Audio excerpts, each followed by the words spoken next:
या सखोल चर्चेत स्वागत आहे. आज आपण आपल्या समोर असलेल्या आर्टिकल्स आणि नोट्समधून एका खूप रंजक विषयावर बोलणार आहोत. हो, नक्कीच. म्हणजे आपण रोज अनेक वस्तू विकत घेत असतो, पण ती वस्तू फॅक्टरीतून बाहेर पडून प्रत्यक्षात आपल्या हातात येईपर्यंत पडद्यामागे नक्की काय घडतं याचा आपण कधी विचार केलाय का?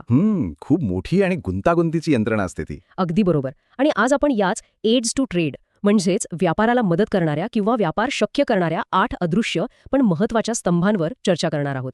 चला तर मग थेट सुरुवात करूया. या संपूर्ण प्रक्रियेकडे आपण एका उदाहरणातून पाहूया. समजा ब्राझीलमधून येणारी प्रीमियम कॉफीची पावडर आहे. ती हजारो किलोमीटरचा प्रवास करून बाजारपेठेत येते. हा प्रवास केवळ एका जहाजाचा नसतो, तर तो पैशांच्या आणि विश्वासाच्या देवाणघेवाणीचा असतो. इथेच आपले पहिले 2 स्तंभ समोर येतात, बँकिंग आणि विमा. म्हणजे आंतरराष्ट्रीय व्यापारात 2 अनोळखी व्यावसायिक एकमेकांवर डोळे झाकून विश्वास कसा ठेवतात हा प्रश्न आहेच. अगदी बरोबर. तिथे ट्रेड फायनान्स किंवा लेटर ऑफ क्रेडिट सारख्या आधुनिक बँकिंग सुविधांचा वापर होतो. अच्छा, म्हणजे बँकिंग केवळ कर्ज देण्यापुरतं किंवा खाती सांभाळण्यापुरतं मर्यादित नाहीये. नाही, ते 2 खंडांमधला एक मुख्य दुवा बनतं.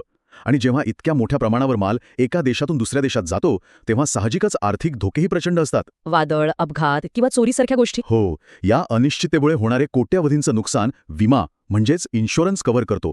एक प्रकारची भक्कम सुरक्षा भिंतच उभी राहते. पण ही झाली आर्थिक बाजू. प्रत्यक्ष वस्तूची हालचाल आणि व्यवस्थापन कसं होतं? तिथे वाहतूक आणि गोदाम व्यवस्था म्हणजेच वेअरहाऊसिंगची भूमिका सुरू होते. आजच्या घडीला ट्रान्सपोर्टेशन म्हणजे फक्त रस्ते किंवा रेल्वेने माल पाठवणे उरलेलं नाहीये. ती एक अत्यंत गुंतागुंतीची ग्लोबल सप्लाय चेन बनली आहे. हो, जिथे वेळेचं अचूक गणित असतं. माल वेळेवर पोचला नाही तर संपूर्ण साखळी कोलमडते. यात मला नेहमी एक प्रश्न पडतो. आजकाल डायरेक्ट टू कन्झ्युमर मॉडेलचा जमाना आहे. मग अशा वेळी गोदामांची खरंच इतकी मोठी गरज उरली आहे का? हो. हा खूप महत्वाचा मुद्दा आहे. पण आजची गोदामं केवळ माल साठवून ठेवण्याच्या जुन्या वखारी राहिलेल्या नाहीत. ती आता अतिशय आधुनिक फुलफिलमेंट सेंटर्स बनली आहेत. म्हणजे गरजेनुसार वस्तूंचं नियोजन असतं? अगदी बरोबर.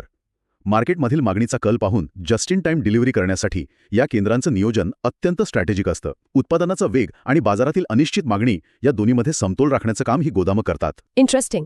आता या संपूर्ण प्रक्रियेत लेगाचा विचार केला तर संपर्क आणि पॅकेजिंग या 2 बाबींकडे अजिबात दुर्लक्ष करून चालणार नाही. नक्कीच.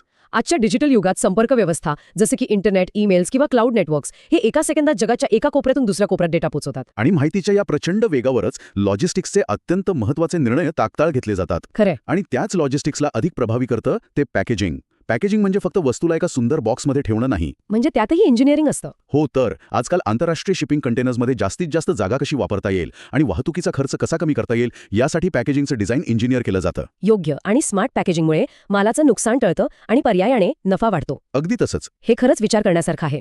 म्हणजे माल तयार झाला, त्याचं स्मार्ट पॅकेजिंग झालं आणि तो सुरक्षितपणे पोहोचला. पण तो कोणी विकत का घ्यावा? इथेच आपले शेवटचे 2 स्तंभ येतात, जाहिरात आणि व्यापार प्रोत्साहन, ज्याला आपण ट्रेड प्रमोशन म्हणतो.